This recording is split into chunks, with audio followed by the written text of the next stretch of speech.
সংবিধিবদ্ধ সতর্কীকরণ ধূমপান স্বাস্থ্যের জন্য। ক্রিকেটে কিছু ম্যাচ থাকে যেগুলো শুধু হারজিত নয়, ইতিহাস হয়ে যায়। ভারত এবং নিউজিল্যান্ডের লড়াই ঠিক তেমনই এক গল্প।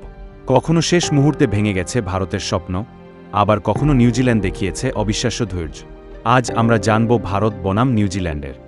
আজকে এমন একটা টিমের সাথে খেলা যা বলা যায় ইতিহাসের সাথে শ্রেষ্ঠ উপাধি। তারা অনেকবার করে ফাইনালে গিয়েছিল, কিন্তু ফাইনাল তারা আজ অব্দি জিততে পারেনি। একটা দুঃখময় ক্যাপ্টেন অভিনয় কেন উইলিয়ামসন। তার দুঃখের কথা কি বলবো, সে যতবারই মাঠে নেমেছিল হারার জন্য। তার হারা এমন হারা যা বলার বাইরে। সে কিছু মুহূর্ত জেতার মুহূর্ত থেকে হেরে এসেছে।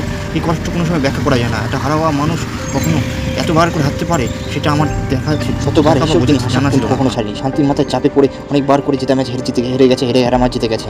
এটাই নাম কেন উইলিয়ামসনের নাম নিউজিল্যান্ড। 140 কোটি মানুষ অপেক্ষা করবে আজকের এই ম্যাচটা দেখার জন্য। নরেন্দ্র মোদী স্টেডিয়ামে ভিড় হবে, দর্শকদের খুব দয়াদয়ী মারামারি ঝামেলা সৃষ্টি হবে।